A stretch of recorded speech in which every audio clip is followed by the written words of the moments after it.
Visionária Esportes. Fala minha gente, bom dia, graça e paz, aqui é Manuel Rodrigues chegando com mais uma edição do Visionário Esportes, nesta terça-feira, 27 de janeiro de 2026. Que alegria iniciar o dia com você, trazendo informação, fé e inspiração para fortalecer a nossa caminhada e lembrando que, com Cristo, sempre há vitória. A palavra que nos inspira hoje está em Romanos, capítulo 8, versículo 37. Mas em todas estas coisas, somos mais que vencedores por aquele que nos amou. O tema de hoje é: a vida com Jesus Cristo não é um fracasso. Mesmo diante de quedas, erros ou momentos de dificuldade, quem tem Cristo como guia nunca está derrotado. A verdadeira vitória não se mede apenas por conquistas externas, títulos ou resultados imediatos, mas pela fé, perseverança e alinhamento com Deus. No esporte, aprendemos que cada treino, cada tentativa, cada esforço conta. Na vida espiritual, cada ato de fé, cada decisão correta, cada passo dado com Jesus gera progresso e vitória. Que hoje você se lembre, a sua vida com Cristo é valiosa, significativa e cheia de propósito. Nada é perdido quando Ele está conduzindo o caminho. Você também pode ouvir a reprise hoje às 6 horas da tarde aqui na Rádio Visionária e nos acompanhar nas plataformas digitais Spotify, Deezer, Amazon Music e YouTube Music. O programa também está sendo transmitido pela nossa Rádio Vida da cidade de Teresina, no Piauí, pela Rádio Sonora da cidade de Ilhota, em Santa Catarina, nas frequências AM 1040 kHz, FM 102,9 e ondas curtas, pela Londrina Web Rádio da cidade de Londrina, no Paraná, e pela Rádio Professor JT de Ponte Branca, no Mato Grosso. Vamos juntos para mais uma grande manhã de informação, fé e inspiração? Fica com a gente porque o Visionário Esportes está apenas começando. Visionária Esportes. Voltamos com o Visionário Esportes e vamos aqui, antes do nosso placarzão, né? Vamos para primeiramente o clube aniversariante de hoje, 27 de janeiro. Hoje está aniversariando o Esporte Clube Primavera, que está disputando a primeira divisão do Campeonato Paulista, cidade de Indaiatuba. Ele foi fundado em 27 de janeiro de 1927, então parabéns aí pro Primavera. Vamos aos esportistas, né, que estão aniversariando hoje, dia 27 de janeiro. Começamos aqui, o Felipe Coutinho, jogador do Vasco, está fazendo aniversário hoje. Gabigol, jogador do Santos, também está fazendo aniversário hoje aqui. A ex-ginasta e hoje comentarista, né, de ginástica artística, a Daiane dos Santos, está fazendo aniversário. Hugo Calderano, o grande jogador de tênis de mesa brasileiro, aí disputando sempre os principais campeonatos, está no ranking mundial, aí nos primeiros lugares, fazendo aí aniversário. A Júlia Dalton, que é brasileira, é atleta, do atletismo. Kevin Love, jogador da NBA, também está fazendo aniversário. Sérgio Agüero, ex-jogador de futebol, seleção argentina, Manchester City, entre outros clubes. O Eden Hazard também está fazendo aniversário, belga, ex-jogador de Real Madrid, Chelsea. O Andy Murray, jogador de tênis, fazendo aniversário aí. Patrick Kane, jogador de hóquei no gelo, norte-americano. O Artem Dzyuba, que é jogador de futebol russo, já disputou Copa do Mundo, né? Foi destaque na Copa do Mundo, tá fazendo aniversário aí. Lucas Bilha, jogador de futebol argentino, também tá aí aniversariando hoje. Grande Fernando Alonso das Astúrias, Fórmula 1, piloto de Fórmula 1, já quarentão, 42, acho, né? 42, 43 anos, nem sei qual é a idade exata, mas tá fazendo aniversário, piloto espanhol. O Zhang Jike, jogador de tênis de mesa chinês, e o Alisson Félix, atleta também, norte-americana, né? Ele é atleta, perdão, Alisson Félix, né? Vai fazer aniversário hoje. Parabéns pra eles aí. Vamos ao placarzão do Visionário Esportes. Começamos com o Campeonato Paulista, rodada 5, complemento da rodada. Portuguesa 0, Guarani 1. O G8 nesse momento, Novo Horizontino liderando junto com o Palmeiras, ambos com 12 pontos. Red Bull Bragantino em terceiro com 11. Corinthians em quarto, Guarani em quinto com 8 pontos. O Mirassol é sexto, Primavera sétimo e o São Bernardo oitavo, complementando com 7 pontos. Campeonato Carioca, rodada 4, Madureira 0, Portuguesa Carioca 2. E Nova Iguaçu 2, Volta Redonda também 2. O líder do grupo A é o Fluminense com 9 pontos e o líder do grupo grupo B é o Botafogo, também com 9 pontos. Campeonato Gaúcho, rodada 5, São José venceu Caxias por 1-0. Campeonato Argentino, torneio Apertura, rodada 1, Platense venceu o Instituto por 2-1. Premier League, rodada 23, complemento da rodada, o Everton empatou com o Leeds United em 1-1. Barry fez o gol do Everton e Justin fez o gol do Leeds. O Everton é 10º colocado com 33 pontos e o Leeds é 16º com 26 pontos. Championship, complemento da rodada 29, o Norwich venceu o líder Coventry City por 2-1. O Coventry ainda lidera com 58 pontos. O Norwich é 18º dos 24 clubes com 33 pontos. La Liga, rodada 21. Girona 1, Getafe também 1. Girona é 10º colocado com 25 pontos e o Getafe 17º com 22 pontos, uma posição acima das zonas de rebaixamento. Série A italiana, rodada 22, complemento aqui, o Verona perdeu em casa para a Udinese por 3-1. O Verona é lanterna com 14 pontos, 20º lugar, e a Udinese está em 10º lugar com 29 pontos. Liga Portugal, rodada 19, complemento da rodada, o Porto venceu o Gil Vicente por 3-0. Samu, Mário Fernandes e William Gomes fizeram os gols do Porto, brasileiro, né? O Porto lidera com 55 pontos e o Gil Vicente é 5º colocado com 31. Liga Profissional Saudita, rodada 17, no sábado, Al-Khalej 0, Al-Shabaab 0, Al-Kolod 1, Al-Ittifaq 2, Neon 0, Al-Ali 3, no domingo, Al-Najma 1, Al-Qadsiya 3, Al-Fayha 2, Al-Fateh 0, Al-Riyadh 1, Al-Hilal 1, o Bayesh fez o gol do Al-Riyadh e o brasileiro Marcos Leonardo fez o gol do Al-Hilal, metendo gol lá o Marcos Leonardo. Na segunda, Al-Azen 2, Damak 1, Al-Nasser 1, Al-Tawon 0, gol de Al-Dossari contra o Cristiano Ronaldo, teve um gol anulado nesse jogo, por impedimento. Al-Ittihad 2, Al-Okdod 1, Al-Ar e o Kanté, ele mesmo, seleção francesa aí, grande Kanté, fizeram os gols aí do Al-Ittihad e o Ince fez o gol do Al-Okdod. Classificação, o Al-Hilal lidera com 45, 5 pontos atrás, Al-Nasser e Al-Ali com 40 e o Al-Qadsiya é 4º colocado com 39 pontos. Vamos agora às notícias do futebol para você aqui, ó. O Flamengo está muito perto de um acordo definitivo com o West Ham para a contratação de Lucas Paquetá na janela de janeiro. As partes já acertaram os valores da negociação em aproximadamente 41.250.000 euros, aproximadamente 255 milhões de reais, e o clube carioca começa a redigir o contrato, restando agora apenas detalhes sobre a forma e os prazos de pagamento. O West Ham aceitou a proposta, que inclui 35 milhões de euros à vista e o restante parcelado. E a formalização deve ocorrer nas próximas horas, ou a qualquer momento, né? Pode ser que até antes de terminarmos a edição desse programa, né, já tenha sido anunciado o Lucas Paquetá pelo Flamengo. A transferência, se confirmada, pode se tornar uma das mais caras da história do futebol brasileiro. Paquetá, que já manifestou o desejo de voltar ao Brasil, pode reforçar o Flamengo imediatamente após a assinatura. No Campeonato Carioca 2026, o Flamengo vive situação delicada na Taça Guanabara e ainda não está garantido na fase final de mata-matas. O rubro-negro tem 4 pontos em 5 jogos e está no meio da tabela do grupo B, podendo terminar fora dos 4 primeiros e assim ter de disputar o quadrangular de rebaixamento.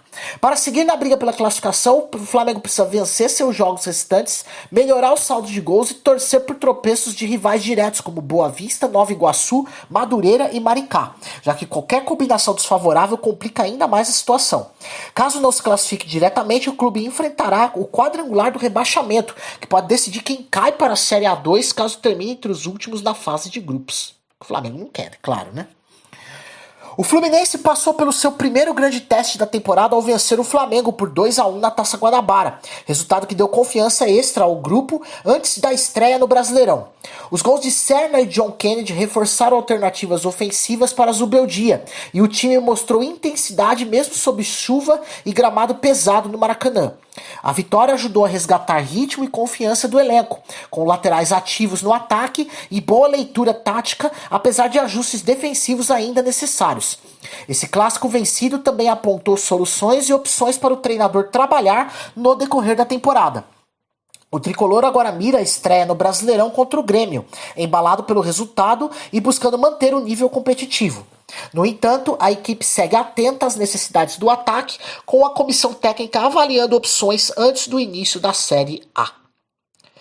Após a vitória por 2-1 sobre o Flamengo, o atacante Kevin Serna, autor do primeiro gol do Fluminense no Clássico, brincou sobre a comemoração criativa de John Kennedy e destacou a importância de ter personalidades fortes no elenco. Serna chamou o companheiro de maluco pela forma de celebrar o gol com máscara e disse que é sempre bom ter um maluco no grupo, citando também outro jogador com perfil semelhante, o zagueiro Freitas, mostrando descontração no ambiente tricolor após o resultado importante. O Fluminense oficializou a renovação de contrato do atacante Kevin Serna até dezembro de 2028, estendendo o vínculo que era válido até o fim de 2027, após uma rápida definição do CT Carlos Castilho. O colombiano recebeu valorização salarial em reconhecimento ao bom momento e ao papel importante no início de 2026, sendo um dos destaques ofensivos do elenco. A diretoria tricolor recusou a proposta do Boca Juniors da Argentina pelo jogador, antes de costurar o novo acordo. Serna estreou na temporada em alta, com gols decisivos, incluindo o que abriu o placar na vitória sobre o Flamengo no clássico deste domingo. A extensão do contrato reforça os planos do Flu em manter sua principal referência ofensiva para as competições de 2026 e 2027. Após a derrota por 4-2 do Grêmio para o Internacional no Grenal 449, o técnico Luiz Castro gerou polêmica ao usar a expressão dia negro na coletiva, frase que foi interpretada por parte da imprensa como conotação racista. O treinador publicou nota oficial nas redes sociais pedindo desculpas, afirmou que não teve intenção de ofensa e defendeu a igualdade entre raças e religiões.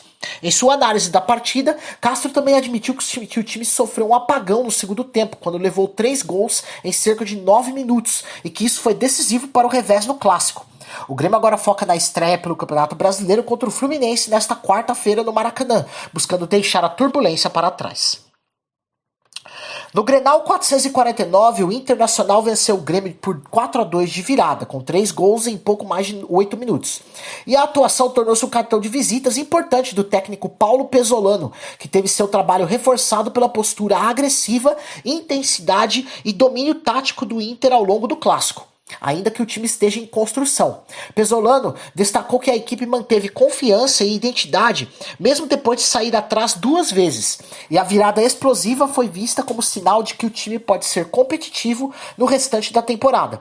O argentino Rafael Borré foi destaque com 2 gols, enquanto a movimentação e variação de esquema mostram que o treinador já começa a imprimir sua filosofia no Colorado. A vitória coloca o Internacional em curva ascendente antes da estreia no Brasileirão, reforçando a credibilidade de Pesolano no comando técnico. Vamos para um rápido intervalo, já voltaremos com notícias aqui do São Paulo para você e outros clubes. Não sai daí, eu já volto. Visionária Esportes. Voltamos com o Visionário Esportes, só lembrando aqui, o Nilber não estará no programa de hoje, tá? Vamos lá. Vamos aqui às mais notícias do futebol. Começamos com o São Paulo. O São Paulo prepara uma proposta formal para apresentar aos jogadores e encerrar as dívidas antigas com o elenco, especialmente os direitos de imagem que vinham sendo pagos com atraso há meses, numa tentativa de colocar os pagamentos em dia e mudar a prática recorrente do clube. A iniciativa, liderada pelo presidente Harry Macis, busca regularizar valores pendentes e estabelecer um plano de pagamento gradual que encerre os atrasos e tranquilize o grupo. Essa movimentação ocorre em meio à turbulência financeira que limita reforços e complicações no Paulistão e vem sendo destacada como passo importante para melhorar o ambiente interno e no planejamento do São Paulo para 2026.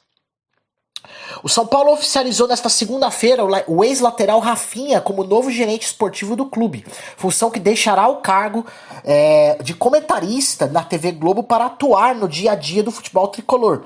Rafinha afirmou que já há acordo encaminhado para quitar salários e direitos de imagem atrasados com o elenco, com o objetivo de pôr fim à prática de atrasos frequentes no clube. Em sua fala, ele reforçou com um discurso de otimismo e ambição, ressaltando que discurso de fracassado e perdedor não cabe no São Paulo, contrapondo-se à ideia de entrada tímida na temporada e pedindo foco na retomada de competitividade.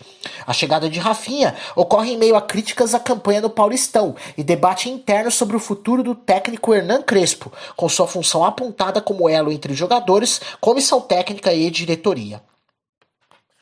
A Polícia Civil de São Paulo abriu investigação sobre 11 transferências bancárias consideradas suspeitas, feitas por um dirigente do São Paulo ao meia Igor Gomes, hoje no Atlético Mineiro.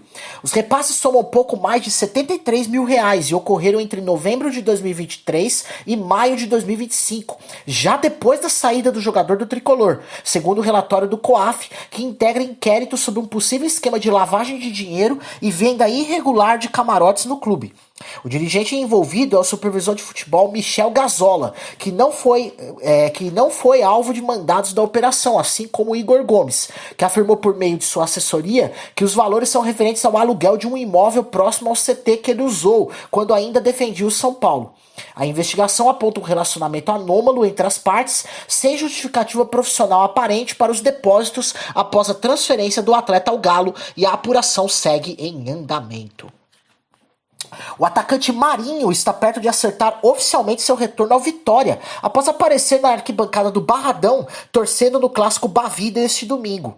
O rubro-negro avançou nas negociações e as partes já chegaram a um acordo verbal para a assinatura de contrato válido por esta temporada, com salário fixo e bônus por produtividade, aguardando apenas os trâmites finais para oficializar o reforço de 35 anos. O jogador, sem clube desde que deixou Fortaleza no fim de 2025, viveu a experiência de torcer entre os fanáticos da torcida organizada e reforça a identificação com o clube que marcou sua carreira em 2016. A expectativa é que a assinatura seja confirmada nos próximos dias, fortalecendo o ataque do Vitória para a temporada de 2026. O Bahia está em negociações com o Atlético Mineiro para contratar o atacante Júnior Santos por empréstimo até o fim da temporada de 2026, como reforço ofensivo pedido pelo técnico Rogério Ceni. O Galo aceita liberar o jogador, mas quer que o tricolor de aço arque com a totalidade do salário, que gira em torno de cerca de R$ 1,5 milhão por mês, e tenta incluir cláusula de opção de compra ao término do vínculo. O atleta de 31 anos, que teve passagem de alto destaque no Botafogo antes de chegar ao Atlético Mineiro em 2025 por cerca de R$ 48 milhões, não repetiu o desempenho esperado e enfrenta dificuldades físicas, o que abre espaço para sua saída nesta janela. Outros clubes, incluindo o Corinthians, também demonstraram interesse no empréstimo, mas até o momento as conversas mais adiantadas são entre Bahia e Atlético Mineiro, com o tricolor tentando reduzir o impacto financeiro da contratação. O Atlético Mineiro encaminhou a saída do atacante Biel para um clube da Arábia Saudita, com acordo em estágio avançado e o jogador já liberado para realizar exames médicos e assinar contrato por lá. Biel, de 24 anos e emprestado ao Galo pelo Sporting de Portugal, não vinha sendo utilizado por Jorge Sampaoli em 2026 e viajou para concretizar a negociação, que deve ser um novo empréstimo até o meio do ano. A movimentação faz parte de uma reformulação do elenco mineiro, que busca reduzir o número de atletas fora dos planos e ajustar a temporada, com outros atacantes também na mira de saídas. O Atlético Mineiro quebrou o jejum de vitórias em 2026 ao vencer de virada o Cruzeiro por 2-1 num clássico de alta intensidade pela quinta rodada do Campeonato Mineiro na Arena MRV. O Cruzeiro saiu na frente com Caio Jorge, mas o Galo reagiu no segundo tempo com Bernard e um golaço de Hulk, demonstrando maior ritmo e organização ofensiva para superar o rival. A partida ficou marcada pela postura agressiva do Atlético, que dominou a etapa final após vacilar defensivamente no primeiro tempo, e pela retomada de confiança do elenco antes do Brasileirão, com destaque ao impacto de Sampaoli e da experiência de Hulk nas decisões. No clássico válido pelo Campeonato Mineiro, Hulk foi protagonista na virada do Atlético Mineiro sobre o Cruzeiro por 2-1, marcando um golaço que decidiu o jogo e ampliou seu histórico nos confrontos diretos. O atacante ironizou as provocações dos rivais, dizendo que é bom ser chamado de pipoqueiro e decidir clássico, destacando seu desempenho nas partidas importantes. Contento, Hulk se isolou como um dos maiores artilheiros do clássico no século XXI, chegando a 10 gols contra a Raposa. A vitória trouxe alívio ao Galo na temporada e reforçou a confiança do time antes da estreia no Brasileirão. O Atlético Mineiro divulgou nota oficial dizendo que houve um erro de arbitragem escandaloso no clássico contra o Cruzeiro, no qual um pênalti claro sobre Bernard não foi marcado, e também citou um gol legítimo de Coelho, anulado contra o América Mineiro na quarta-feira passada. Segundo o CSO Paulo Brax, a arbitragem teria interferido diretamente nos jogos e por isso o clube se reunirá nesta terça-feira com a comissão de arbitragem da CBF para tratar do tema antes da estreia no Brasileirão. O dirigente afirmou que o Galo não quer apito a favor, mas busca evitar sucessão de erros nas competições. No Clássico Atlético Mineiro 2, Cruzeiro 1, a Raposa começou melhor, abriu o placar com Caio Jorge e parecia dominar, mas caiu de rendimento ao longo da partida e não sustentou o desempenho intenso do início, especialmente na marcação e criação no segundo tempo. O time sofreu com erros de passes e desatenção defensiva, permitindo que o rival crescesse e virasse com Bernard e Hulk. A oscilação de performance e a falta de consistência deixaram a equipe de Tite irregular e frustraram expectativas após o primeiro grande teste da temporada no Campeonato Mineiro. A análise aponta que o elenco, embora mais reforçado, ainda precisa evoluir em maturidade e foco para os próximos desafios. No Clássico Atlético Mineiro 2, Cruzeiro 1 pelo Campeonato Mineiro, o técnico Tite admitiu após a derrota que a sua equipe vive um momento de cobrança e situação pressionada na competição, mesmo após sair na frente do placar e dominar parte da partida. O comandante avaliou que o time perdeu intensidade e equilíbrio após o empate sofrido e destacou a importância de maturidade para reverter a fase nas próximas rodadas do estadual. Tite também reconheceu que ainda está conhecendo melhor o elenco e reforçou a necessidade de ajustar a posse de bola e gestão de jogo para buscar resultados mais positivos.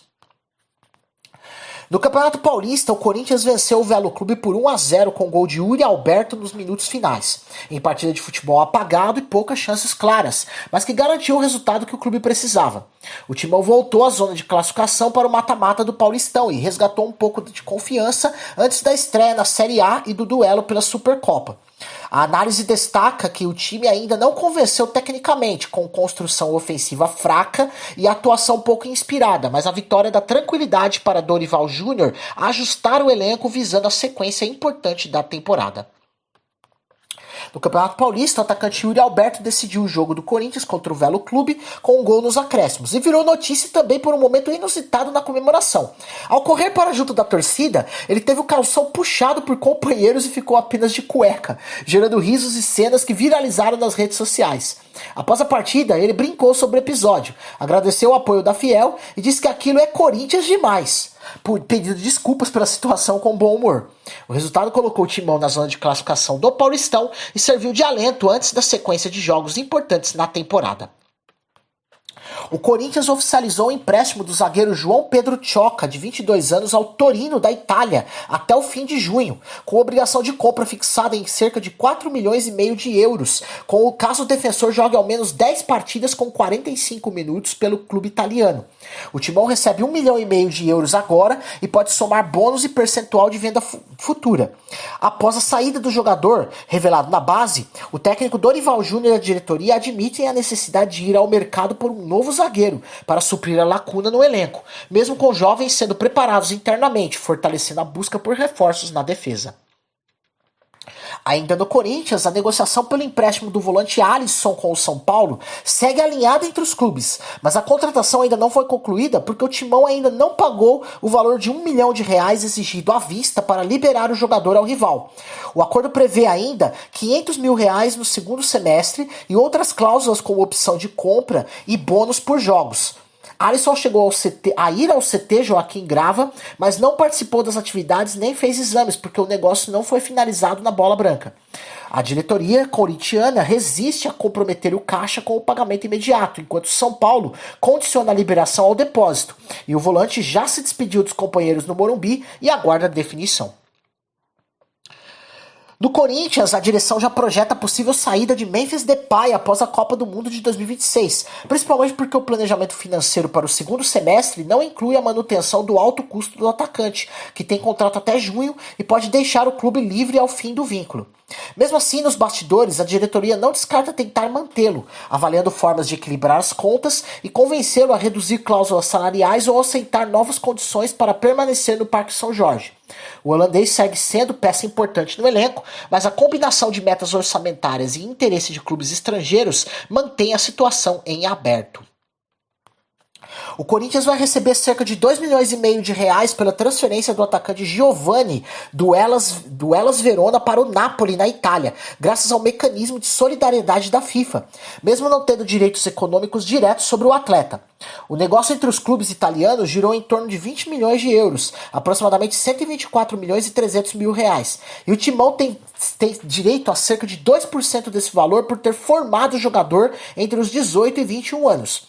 Giovani, que deixou o Corinthians em 2025 sem renovação contratual, atuou em 47 jogos pelo clube e agora seguirá sua carreira no Napoli, com o clube paulista lucrando com a transação. Vamos para o intervalo, já voltaremos com mais notícias de clubes aqui. Começamos pelo Palmeiras daqui a pouco. Não sai daí. Visionária Esportes. Voltamos com o Visionário Esportes e vamos começar esse bloco das notícias do futebol com o Palmeiras. O Palmeiras já identificou seus alvos prioritários no mercado de transferências para reforçar o elenco em 2026, mas até aqui só confirmou a chegada do volante Marlon Freitas.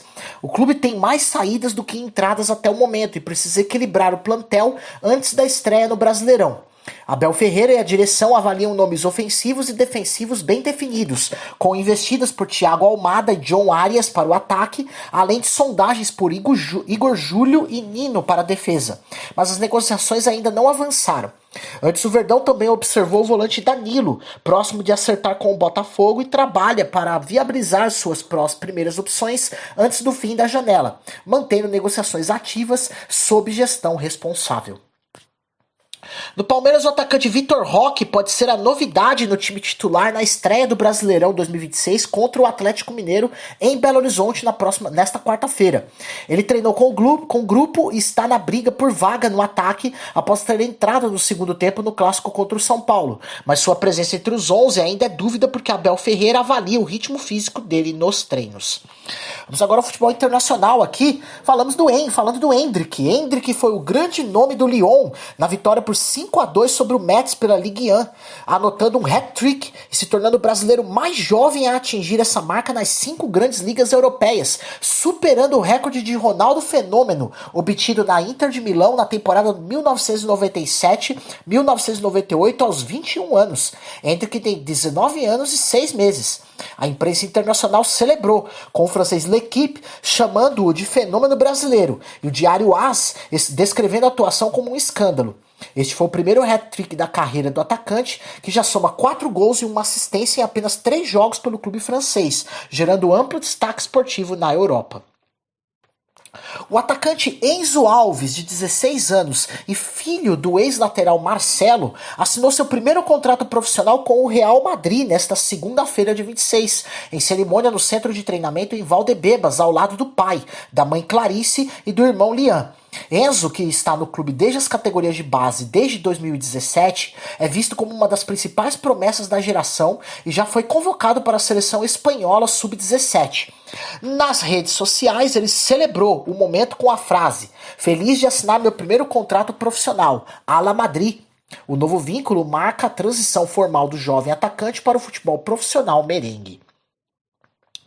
Depois da vitória por 3-0 do Barcelona sobre o Real Oviedo, o atacante Rafinha rebateu questionamentos sobre seu desempenho na temporada, citando seus números. "Com 8 gols em 13 jogos em que pude jogar, você acredita que não estou como na temporada passada?", afirmou, demonstrando frustração e dizendo que está sempre buscando evoluir. Rafinha soma 12 gols e 5 assistências em 20 jogos na temporada, mesmo após período de lesão que o afastou dos gramados no fim do ano passado. O camisa 11 também elogiou o gol do jovem Lamine Yamal e destacou a importância da vitória que recolocou o Barcelona na liderança da La Liga. No triunfo de 3-0 do Barcelona contra o Oviedo pelo Espanhol, o Camp Nou voltou a ser alvo de críticas depois que fortes chuvas provocaram alagamentos em várias partes da estrutura, ainda em reforma de 1,5 bilhão de euros, com água caindo do teto e deixando áreas alagadas, inclusive na zona de imprensa e camarotes, e muitos torcedores foram vistos saindo antes do apito final. O episódio repercutiu na imprensa internacional como caos e estádio em cascata, levantando questionamentos sobre a conclusão e a qualidade do projeto, que só terá o RUF ter mais trechos finalizados mais adiante. O presidente Joan Laporta disse que as infiltrações são esperadas devido à obra inacabada e que ajustes continuam em andamento, mas as imagens de água no interior reforçam as preocupações sobre prazos e infraestrutura do novo Camp Nou.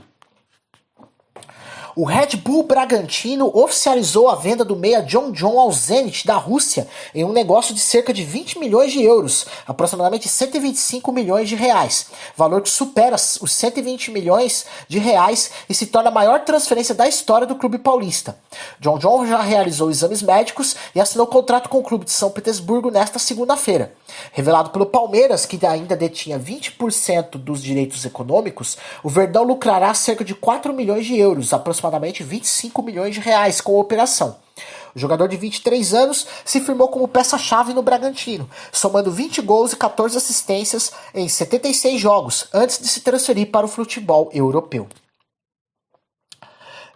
Voltando ao futebol nacional aqui, a Polícia Militar abriu um inquérito policial militar para investigar a morte do torcedor santista de 37 anos que foi atropelado por um caminhão do batalhão de choque da PM em frente à Neoquímica Arena em Itaquera, antes do jogo entre Santos e Red Bull Bragantino pelo Campeonato Paulista no domingo, dia 25. O caso foi registrado como homicídio culposo na direção de veículo automotor, no 24º Distrito Policial, Ponte Rasa, e a investigação ficará sob responsabilidade do 65º DP em Arthur Alvim, com laudos periciais do IML e do Instituto de Criminalística sendo aguardados. O Santos lamentou o ocorrido e afirmou que está à disposição das autoridades para colaborar com os esclarecimentos. O Ajax da Holanda demonstrou interesse no lateral direito JP Sherman, de 20 anos e terceira opção da lateral do Santos, como possível reforço para a posição, e já teria feito uma oferta de cerca de 3 milhões de euros, aproximadamente 18 milhões e 700 a 19 milhões de reais, por 70% dos direitos econômicos do jogador, proposta que foi recusada pelo Peixe, que considera o valor abaixo do esperado. Fontes europeias indicam que o interesse não foi descartado e que o negócio pode depender da venda de outro defensor no Ajax antes de avançar, enquanto o staff de Sherman busca que o Santos libere o jovem para negociar. Sherman, formado nas bases do Santos e com contrato até 2027, não tem espaço no time principal e foi relacionado apenas como reserva no Paulistão. O Santos retomou as negociações para contratar o atacante Rony, de 30 anos, atualmente no Atlético Mineiro, em busca de reforçar o ataque após a saída de Guilherme para o futebol dos Estados Unidos. O diretor de futebol Alexandre Matos viajou a Belém para se reunir com o agente do jogador e tentar agilizar uma liberação do Galo, que tem contrato com o atleta até 2027 e admite negociar mediante garantias financeiras. A negociação, que já havia esfriado anteriormente por diferenças com o Atlético Mineiro, agora é vista como possibilidade real no mercado da bola, com o Santos também analisando outras opções no ataque, enquanto trabalha para fechar acordo nas próximas semanas. Neymar reagiu nas redes sociais ao cartão amarelo aplicado ao meia Dodô do Náutico por pisar na bola no clássico contra o Santa Cruz, afirmando que estão acabando com o espetáculo e reacendendo o debate sobre a orientação da arbitragem brasileira quanto ao lance considerado antidesportivo. Enquanto isso, o camisa 10 do Santos acelera sua recuperação física após artroscopia no joelho esquerdo e já está na fase final de transição, próximo de iniciar trabalhos com bola ao lado do elenco do CT Rei Pelé, com expectativa de retorno aos gramados do Peixe nas próximas semanas, possivelmente no início de fevereiro. O Figueirense anunciou Márcio Zanardi, de 47 anos, como novo técnico para a temporada 2026, substituindo Vaguinho Dias após a eliminação do mata-mata do Campeonato Catarinense e a equipe entrar no quadrangular que decide o rebaixamento estadual. Zanardi, com passagens por clubes como São Bernardo, Goiás, Botafogo de Ribeirão Preto e Amazonas, foi apresentado ao elenco e já iniciou trabalhos visando a luta contra a queda e a sequência da temporada. A missão do novo comandante será reorganizar o time e buscar resultados imediatos para tirar o Figueira da zona de perigo no Catarinense e também no Brasileirão da Série C. O atacante Ryan, de 19 anos, foi aprovado nos exames médicos com o Bournemouth e assinou contrato de 5 anos com o clube inglês, deixando oficialmente o Vasco da Gama após acordo entre os clubes. A transferência foi concluída por cerca de 35 milhões de euros, aproximadamente 220 milhões de reais, com o Vasco recebendo a maior parte do valor pela negociação. Ryan já está na Inglaterra e o contrato com o Bournemouth vai até junho de 2031, marcando sua estreia no futebol europeu após destaque no Brasileirão e como uma das principais promessas ofensivas do Brasil. A saída do atacante emocionou torcedores vascaínos que homenagearam o jovem antes de sua partida. O experiente atacante Keno, de 36 anos e ex-fluminense, chegou a Curitiba para reforçar o Coritiba em 2026, assinando contrato de empréstimo até o fim da temporada, após desembarcar no aeroporto Afonso Pena e ser recebido pela diretoria alviverde. Em suas primeiras declarações, Keno revelou os bastidores do acerto com o clube. O Thiago Santos me ligava todo dia, destacando a relação de longa data com o volante e a influência dele no convite para vestir a camisa do Coxa. O atacante, que fez 133 jogos pelo Fluminense, com 15 gols e 20 assistências, chega para agregar experiência no ataque do Coritiba, recém-promovido à Série A, e ainda passará por exames antes da regularização. A CBF definiu a arbitragem da decisão da Supercopa do Brasil 2026 entre Flamengo e Corinthians, marcada para domingo, dia 1º de fevereiro, às 4 horas da tarde, em Brasília, no estádio Mané Garrincha. O gaúcho Rafael Rodrigo Klein será o árbitro principal da partida. Klein, filiado à Federação Gaúcha de Futebol, já apitou confrontos de ambos os clubes na temporada passada e lidera a equipe de arbitragem que comandará o duelo que vale o primeiro título nacional de 2026. Vamos para um rápido intervalo, já voltaremos com mais notícias aqui da CBF, também do futebol feminino, entre outros assuntos do futebol. Não sai daí. Visionária Esportes. Voltamos com o Visionário Esportes, mais notícias da CBF aqui, ó.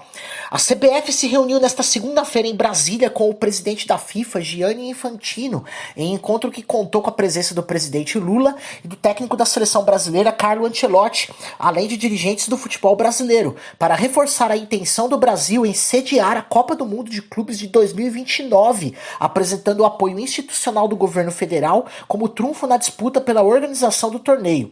A pauta aconteceu no Palácio do Planalto durante a vinda de Infantino ao país para compromissos ligados à Copa do Mundo Feminina de 2027 e serviu para intensificar o lobby brasileiro junto à FIFA, mesmo antes de um processo formal de candidatura ser aberto. Resumo de notícias internacionais também indicam que a ideia de trazer um Mundial de Clubes para o Brasil já vinha sendo discutida nos bastidores da entidade e que clubes brasileiros como o Flamengo, campeão da Libertadores de 2025, já estão garantidos na competição.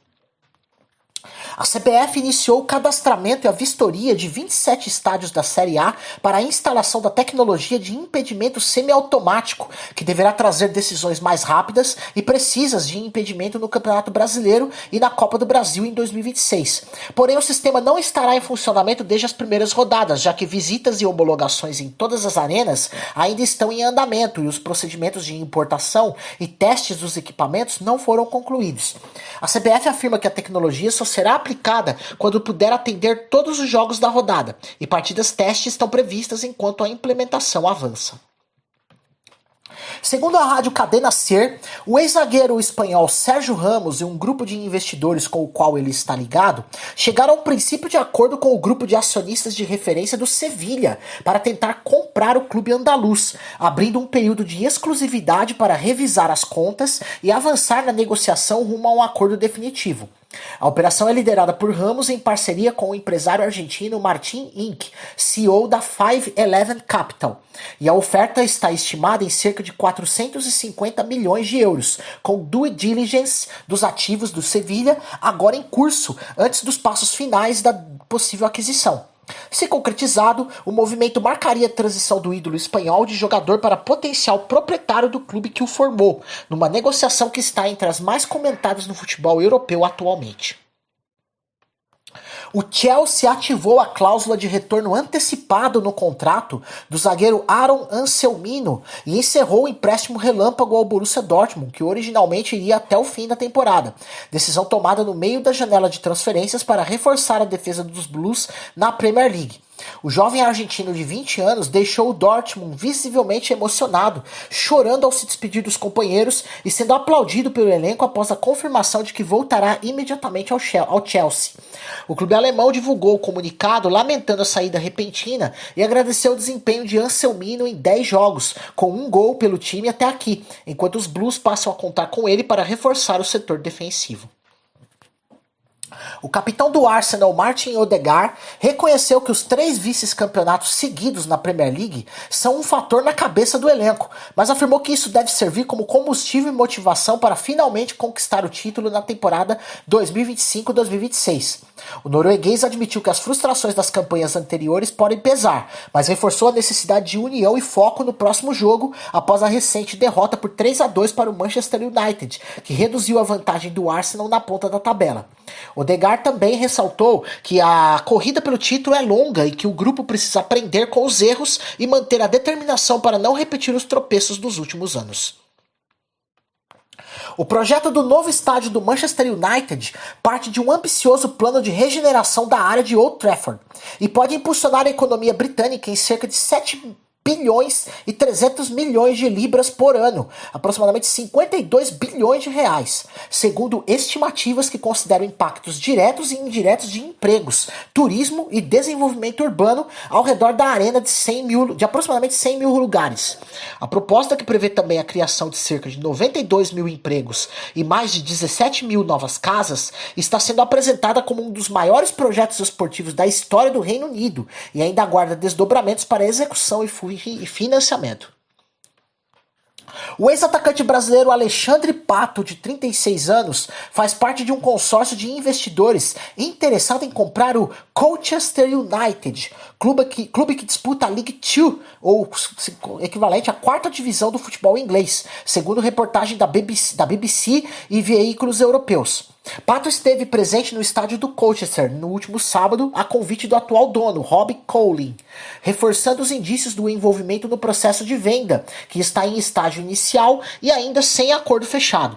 O clube inglês, colocado à venda após negociações anteriores com outro grupo terem fracassado em 2025, agora avalia o potencial investidor, com o Pato ligado ao grupo que analisa a aquisição e possíveis aportes para o projeto.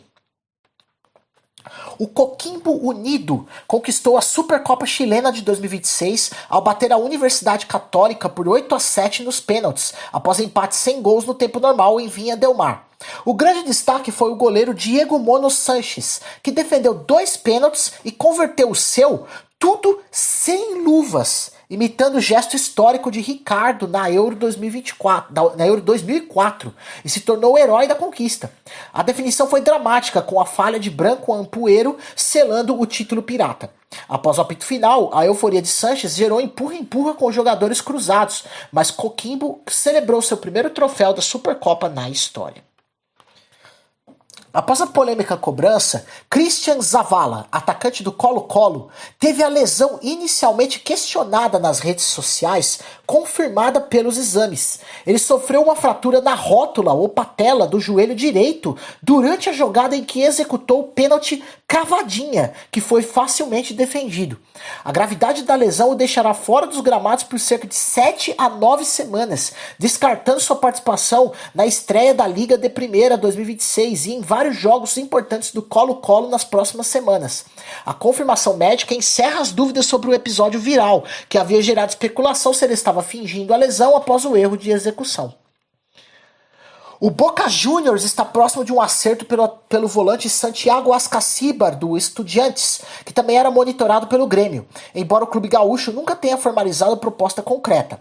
A primeira oferta chinesa, de cerca de 3 milhões de dólares, mais Brian Aguirre em empréstimo, foi rejeitada, e o Estudiantes pede cerca de 5 milhões de dólares, mais percentual de transferência. Mas as partes seguem negociando e o jogador já teria entendimento salarial com o Boca. Enquanto isso, o clube argentino também fez oferta pelo colombiano Kevin Serna do Fluminense, que foi recusado pelo tricolor, e avalia reforços para a Copa Libertadores, inclusive mirando nomes ligados ao futebol brasileiro. O presidente da Conmebol, Alejandro Domingues, disse que a porta ficou aberta para uma possível participação de clubes dos Estados Unidos e do México na Copa Libertadores, após sugestão do empresário Jorge Mas, coproprietário do Inter Miami e ligado a Lionel Messi.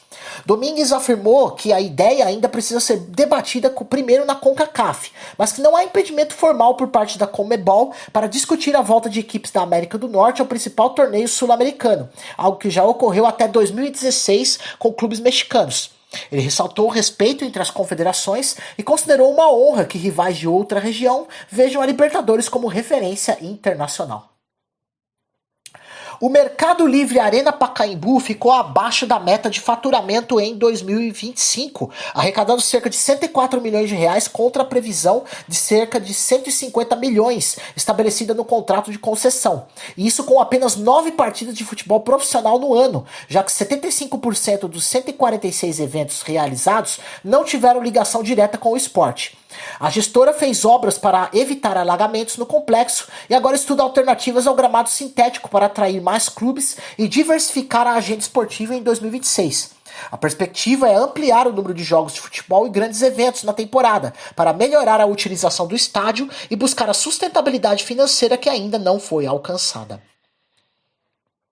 A jornalista Aline Fanelli, repórter esportiva da Band desde 2018, recusou uma proposta da TV Globo para integrar o time de comentaristas do Sport TV em um projeto voltado à Copa do Mundo Feminina de 2027, que será sediada no Brasil. Ela optou por permanecer na Band, avaliando que sua atual casa oferece maior espaço, visibilidade e oportunidades de crescimento profissional, além de manter seu trabalho focado em reportagem de campo, função em que está consolidada, em vez de uma transição imediata para comentarista. A decisão também está ligada ao seu papel planejado na cobertura da Copa do Mundo Masculina de 2026, em que participará da equipe da Band nas rádios e TV. O SBT e a N Esportes já confirmaram 5 patrocinadores oficiais para sua transmissão da Copa do Mundo FIFA 2026, anunciada para exibir 32 jogos com Galvão Bueno como principal narrador. Airbnb, Esportes da Sorte, Friboi, Raleon, dono da Sensodine, Centrum Advil e Seara, garantiram presença no pacote comercial. Ainda há negociações avançadas para preencher 3 espaços extras com empresas de restaurante, cartão de crédito, bebidas e varejo. No lado digital, a Casa TV, em parceria com o YouTube, já assegurou 11 marcas como patrocinadoras das transmissões de todos os 104 jogos do Mundial, incluindo Ambev, Bet365, Bet Nacional, Coca-Cola, Decolar, GM, iFood, Itaú, KTO, Mercado Livre e Vivo. Além disso, a Casa Casé TV, espaço físico de experiência durante o torneio em São Paulo e Rio, confirmou 6 patrocinadores para ativação no local: Adidas, Coca-Cola, Hellmann's, iFood, Mercado Livre e YouTube. O Corinthians estreia na quarta-feira, dia 28 de janeiro, às 9h30 da manhã, horário de Brasília, contra o Gotham FC dos Estados Unidos, pela semifinal da Copa das Campeãs Feminina da FIFA, o primeiro mundial de clubes feminino organizado pela entidade. A partida será disputada no GTEC Community Stadium, em Londres, na Inglaterra, e vale vaga na decisão do torneio inédito que reúne clubes campeões continentais.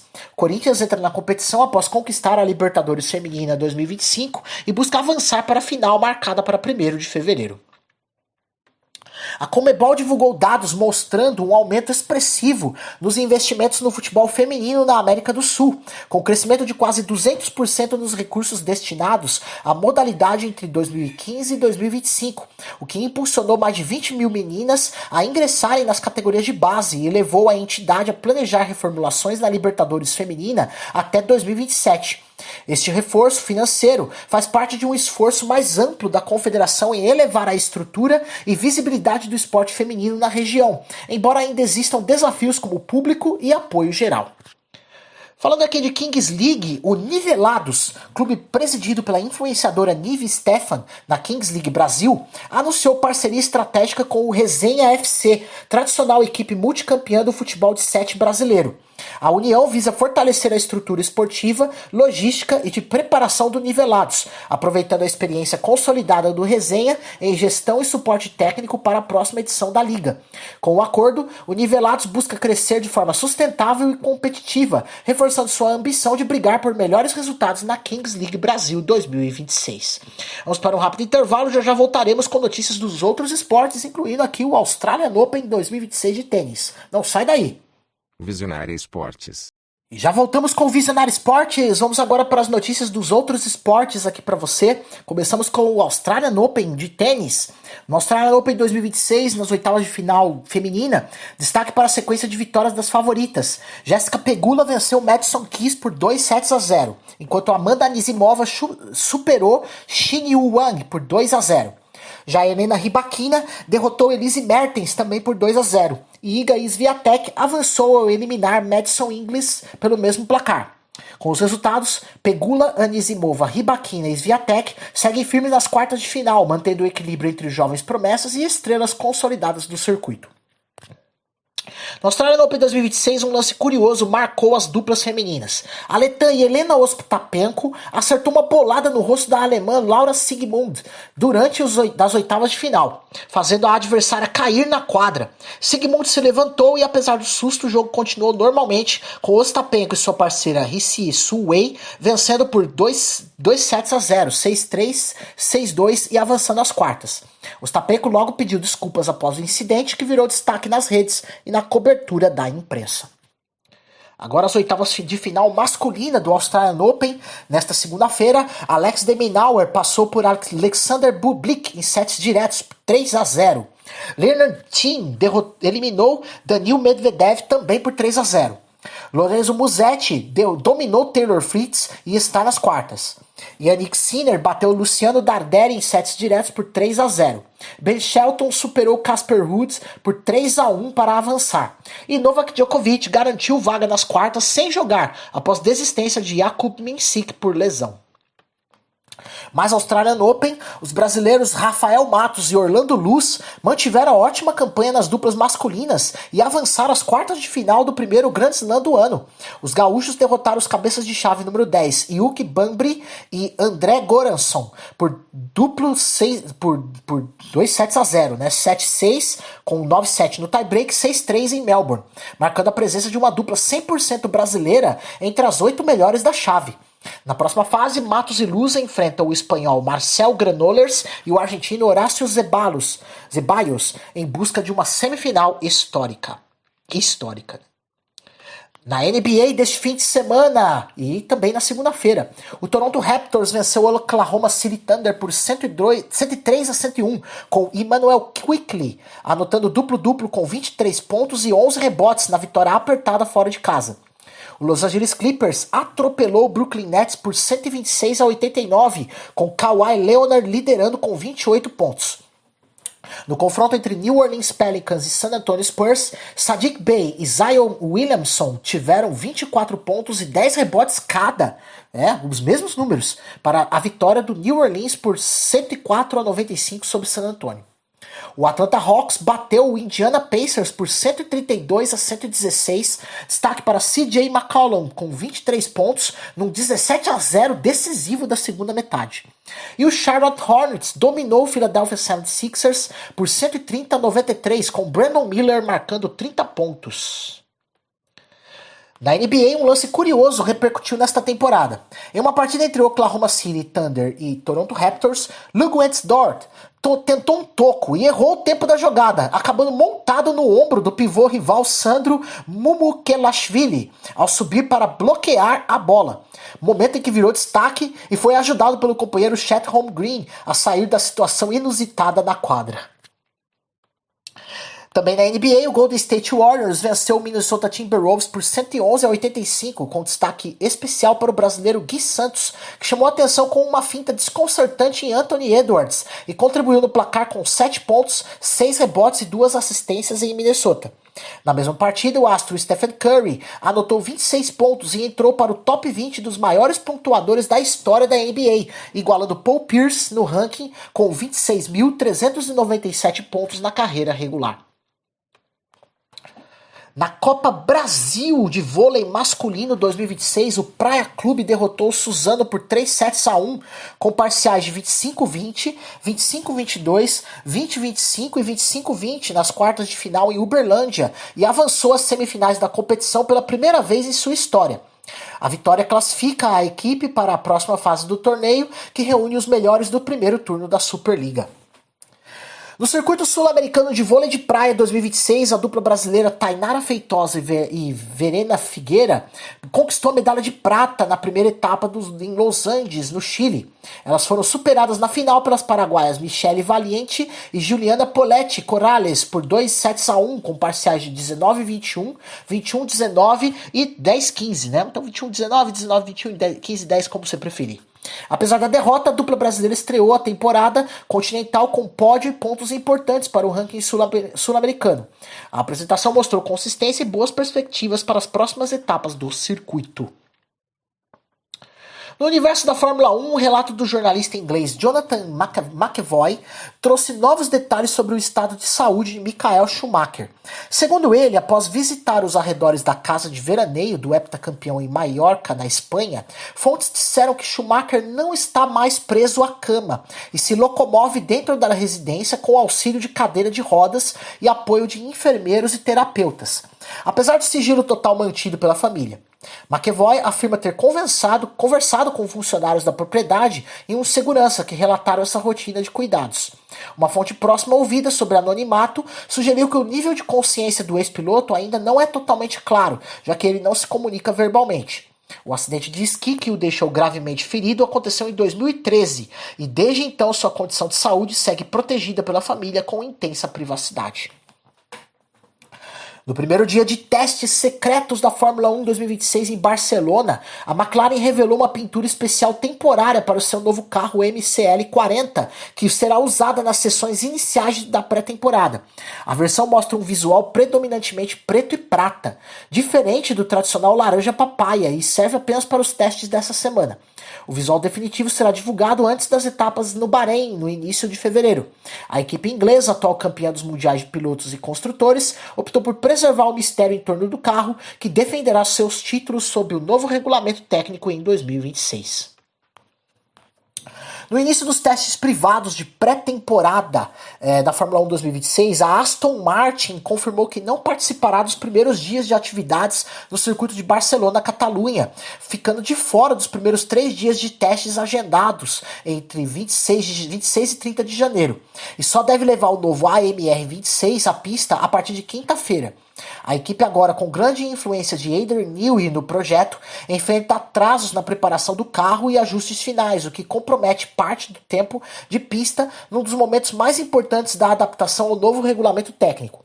Com isso, a Aston Martin perde oportunidades valiosas de acumular dados e rodar antes da abertura oficial no Bahrein, em fevereiro, e busca recuperar terreno nos próximos dias de testes.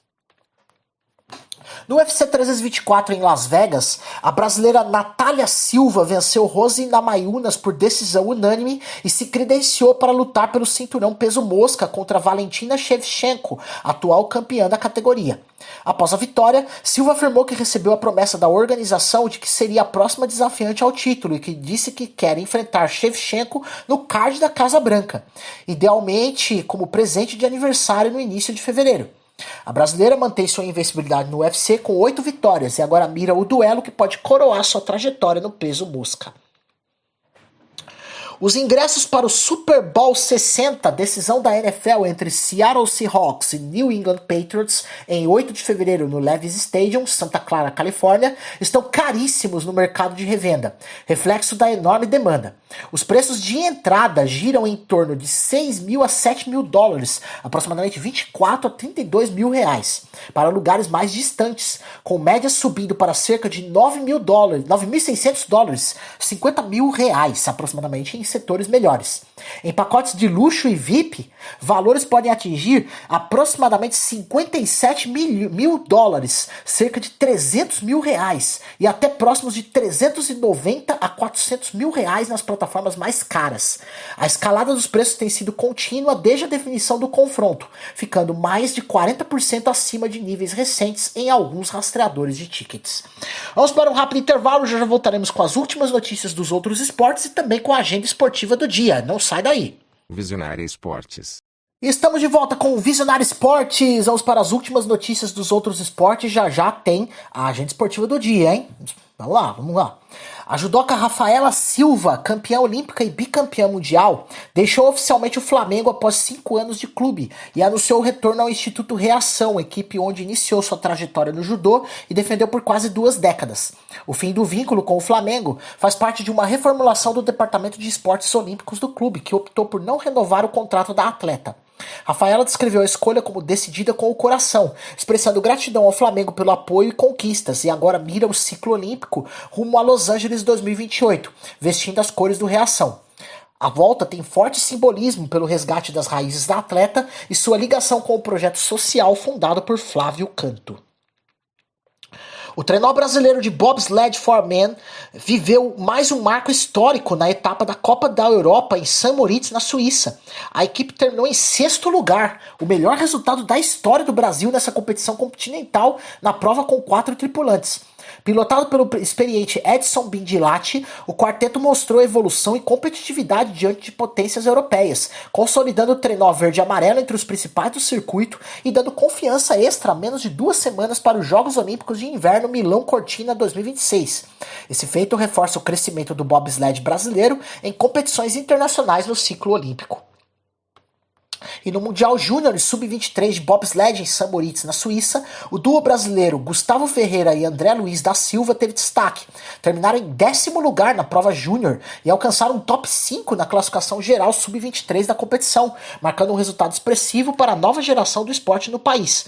A performance reforça a evolução técnica e competitiva dos brasileiros no cenário mundial da modalidade em fase de preparação para eventos maiores no ciclo olímpico de inverno. E vamos agora à agenda esportiva do dia, deste dia 27 de janeiro de 2026. Nossa fonte é sempre o site ondeassistir.net.br. Bora lá! Pelo Campeonato Carioca, às 5 da tarde, tem Maricá e Sampaio Corrêa, transmissão do Premier. 7 da noite tem Campeonato Cearense com Iguatu e Horizonte, com transmissão no canal do YouTube da Federação Cearense de Futebol TV. 7h15 tem Campeonato Baiano, Galícia e Atlético, no YouTube da TVE Bahia e TVE Bahia. 8h30 da noite, Campeonato Mato Grossense com Cuiabá e União, transmissão no canal do YouTube da Federação Mato Grossense de Futebol TV. 9 da noite, Campeonato Capixaba, Desportiva Rio Branco, transmissão no canal do YouTube da TVE do Espírito Santo e TVE do Espírito Santo, canal normal, né? Futebol alemão, 4h30 da tarde tem Bundesliga com Werder Bremen e Hoffenheim, transmissão da OneFootball. No mesmo horário tem São Paulo e RB Leipzig, transmissão da OneFootball também. Futebol italiano tem Copa da Itália, 5 da tarde Fiorentina e Como, transmissão no Sportnet. 10 da noite tem Campeonato Argentino com Atlético Tucumã e Central Córdoba, transmissão no Disney Plus. Meio-dia tem Campeonato Egípcio, Al Ali e Wadi Degla, transmissão no canal do YouTube do Link Sport Clube Podcast. Tem aqui, vamos lá agora para o vôlei. Vôlei? Não, basquete. Tem basquete antes aqui, ó. 4:45 tem Euroliga masculina com Paris e Real Madrid, transmissão no X Sports. 7 da noite tem Copa Super 8 com Flamengo e Minas, semifinal, transmissão no canal do YouTube do NBB e no Sport TV 3. 9 da noite tem basquete universitário com Oklahoma e Arkansas, transmissão na ESPN 3. 11 da noite tem Kentucky e Vanderbilt, também transmissão na ESPN 3. 10 da noite tem NBA com Philadelphia 76ers e Milwaukee Bucks, transmissão da Prime Video. E 00:30 tem Utah Jazz e Los Angeles Clippers, transmissão da Prime Video. Vôlei, Champions League feminina, Zerenspor e Corneliano, transmissão no X Sports. 6 da tarde tem Superliga B feminina com Flamengo e Chapecó, YouTube do Vôlei Brasil. 6h30, Copa Brasil masculina, Campinas e Bauru, transmissão do Sport TV 2. 6h30 da tarde tem Superliga masculina, Brasília e Bauru, VBTV. 7h30 da noite, Superliga B feminina, Blumenau e Recife, canal do YouTube do Vôlei Brasil. 7h30 da noite, Superliga B feminina, com São Caetano e Mampituba, transmissão no canal do YouTube do Vôlei Brasil. 9 da noite, Superliga masculina, Flamengo e Osasco, transmissão no Sport TV 2.